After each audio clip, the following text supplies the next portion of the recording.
Well, I'd like to thank University of Gloucestershire for this honour.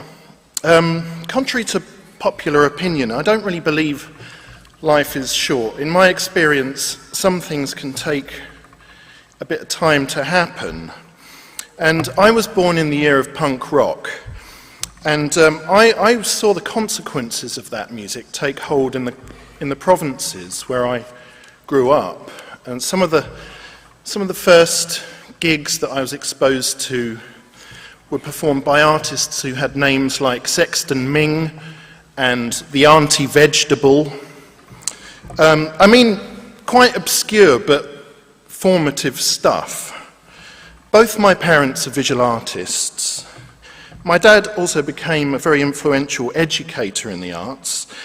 And back in the 1980s, my mum enrolled into Mercury Art College. So as youngsters, myself and my older brother were thrown into a creative environment, which had an internationalist backdrop to it, I would say, as well.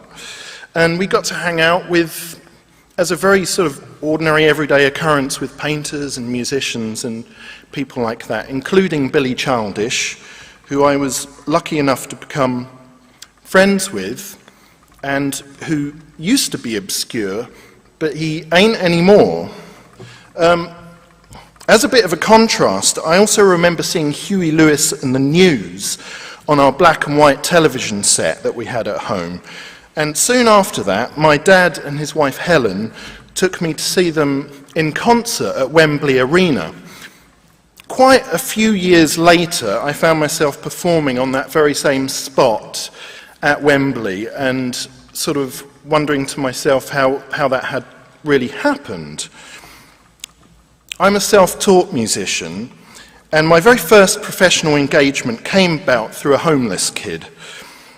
We were both teenagers. Merrick was perhaps a year older than me, but he was living in the woods, and I'm pretty convinced that that still isn't a lifestyle choice.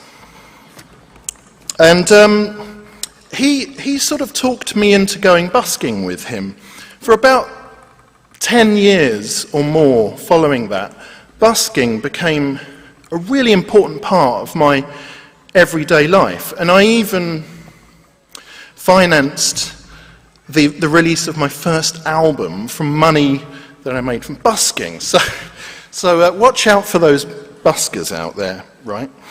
It occurred to me quite early on that improvisation would actually become quite a significant part of my life, not just my music.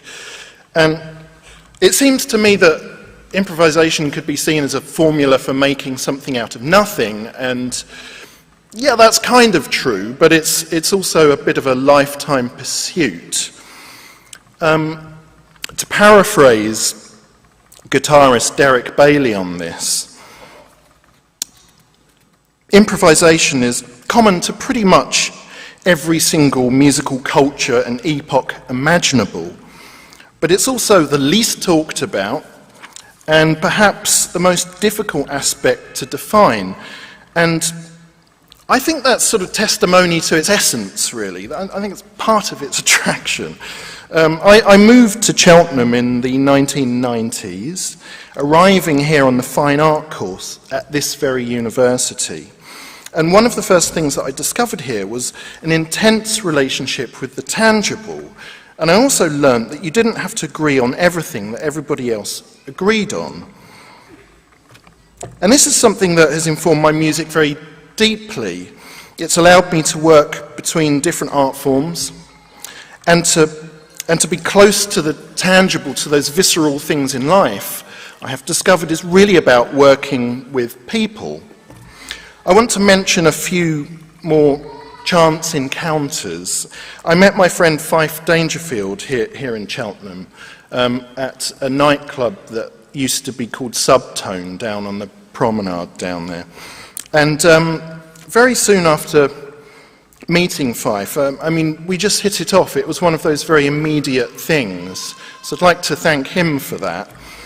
very soon after meeting Fyfe, I got to work with him at George Martin's Air Studios. And can you believe it?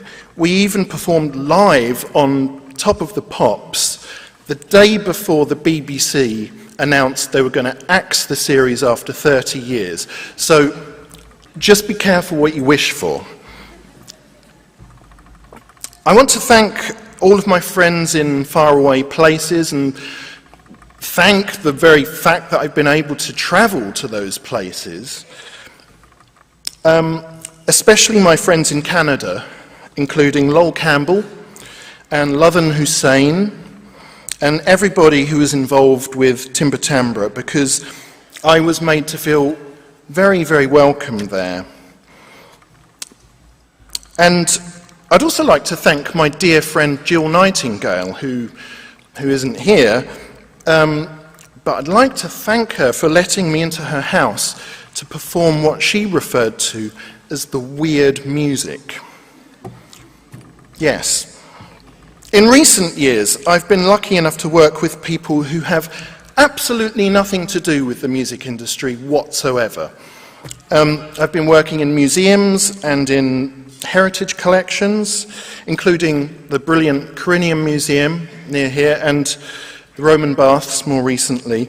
I'd like to thank all of the musicians involved with that and the very, very wonderful and completely independent and bizarre things happening at Resonance FM, who have made an incredible platform for this as well, and my team of collaborators and conspirators, including Dominica, Shafak, Adam, and of course the wonderful Marie Deans, who is here today.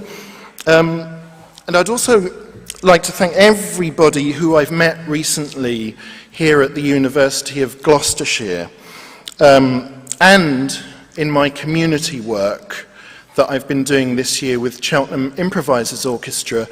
And I can't tell you just how much that has meant to me. That's been a really sort of special experience for me. So thanks for that. And yeah, without these people, none of this would really make any sense. This is a great joy. Thank you very much.